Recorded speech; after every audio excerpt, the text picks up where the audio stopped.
mentioned it yesterday. I'm going to talk about it a bit more today. The grace, greasy grace of the apostate churches have been pushing out for decades, centuries now. Certainly decades.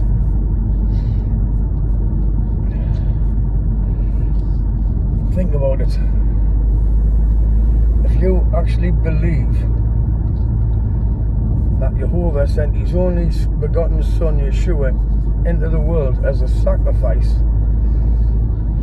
so that you can then turn around and say, Christmas Jesus guy did it, he's done it all, we don't have to keep the Sabbath, we don't have to keep no commandments, he's opened up the menu, we eat what we like. Then what it said in the Bible, you're giving up to a strong delusion if you actually keep believing this. 2 Thessalonians 2, Isaiah 66, you can choose your delusion. Oh shit, I've turned one turn.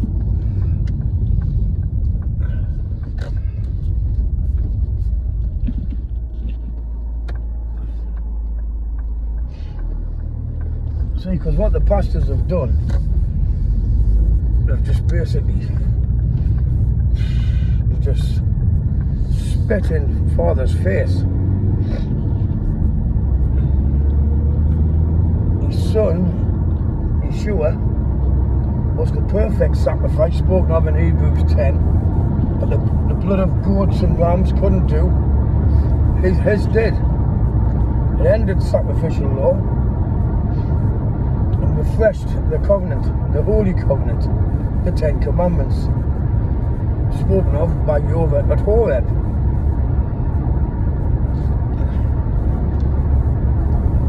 I mean, it's remarkably simple. I mean, the scripture backs all this up. Anyway, back to grace. When all these apostate churches, that's including the Messianic movement, the Torah movement, the Christian churches, who is actually the house of Israel now, I mentioned that yesterday as well, and the Jews, they've all gone batshit crazy, thinking they can just do what they like, thinking the whole thing is the burden of the Lord. And Matthew 12 and Jeremiah 23, he tells you this, you don't ever say this. What burden? Keeping these commandments, keeping these covenants of promise. What burden? That's not a burden, that's a delight. And they're remarkably simple. See, I've been fortunate in that sense. I never went to church, so I haven't been tainted. I was in the world conspiracy theories, looking at the Zionist movement,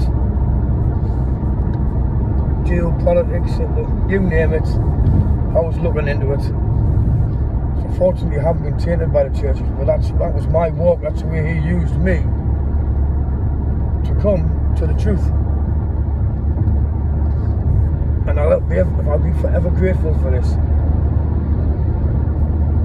And brothers and sisters at straightastthegate.net, especially A.K.A. Watchman Wake Up, Mark, oh, what a man he is. Helped make me my own daughter and my son-in-law who are fantastic elders, full of the spirit of truth because of their obedience, and thanks to through Mark and through them,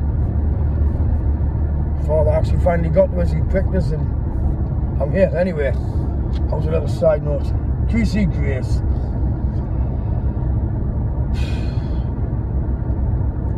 Titus 2 tells us grace,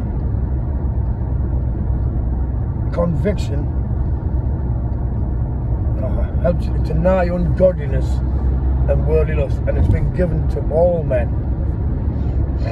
All men's moral conscience, that's mankind, not just men. If anyone doesn't jump on top of that. It's meant to just prick your heart and start obeying. Beautiful. Not greasy grace. You start obeying his 10 commandments, his holy covenant. And it's obviously it's mentioned in Ephesians 2, which is the apostate's favourite 2 verses, 8 and 9.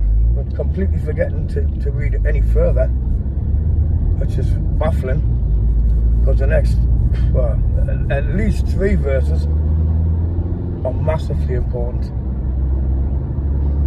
We are in his work, we are his workmanship, dear me. To do the works of old. What's the works of old? His holy covenant. Oh, dear me, man. I'm going to butcher it. I don't want to butcher it. Anyway, if you don't grasp these covenants of promise, which is the Noahic covenant and the holy covenant, you're strangers from the commonwealth of Israel, which thanks to Yeshua's sacrifice, it's been opened up to the Gentiles, because the house of Israel was lost amongst the Gentiles, devoured by the beasts of the field. It's meant to be such idiomatic speech. So you don't want to be a Gentile. There's no Gentile gate into the kingdom. You're grafted in to the commonwealth of Israel. And that's not the political state of Israel, let's not get that wrong. And they're going to be strangers from Father. It baffles the shit out of me, because they cling on them 2 verses 8 and 9, and the most important verses are even just before it and after it. But this is your pastors, the workers of Satan. That's who he's used. He's using these and the Masons and the Jesuits to deceive everybody. He's the prince of the power of the air. And Christmas Jesus guy is his mockery. You can't create anything good, you can just create evil. So he changes the name, even though Joshua in the Old Testament is the same name as Yeshua. So why haven't they changed that book to the book of Christmas Jesus guy? No, it didn't serve them. By no other name are you saved. That's in Acts 4. That's Yeshua. Acts 26, when Saul, on his way to Damascus, which is Paul obviously, when he seen when Yeshua came out to meet him, but how did he speak to him? He spoke to him in the Hebrew tongue. Because he was the Hebrew. He didn't call himself Jesus. The triune God made up by Constantine and his cohorts.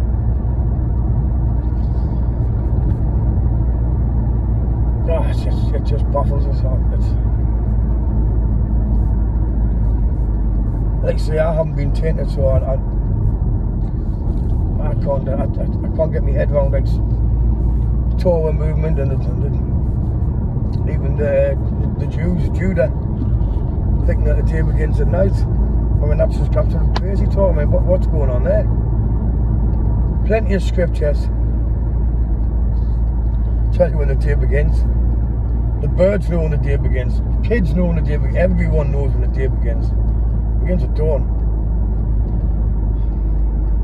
One of the obvious ones was Matthew 28:1.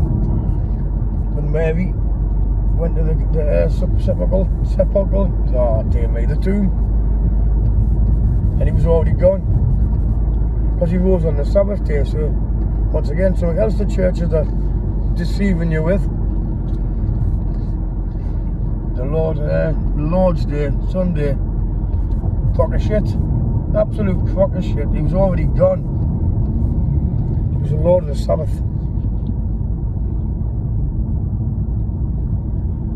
Yep, grace, conviction.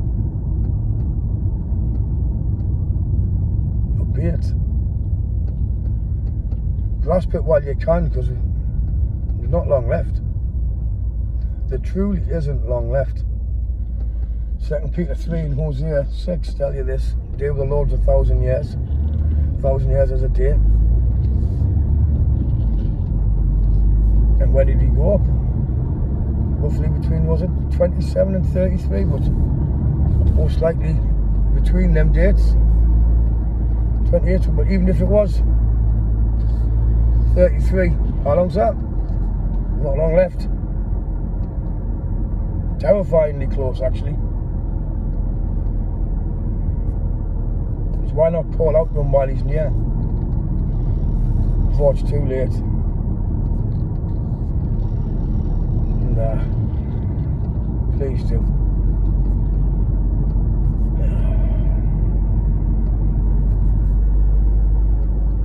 Please do. Keep them commandments, eat clean, teach others to do so.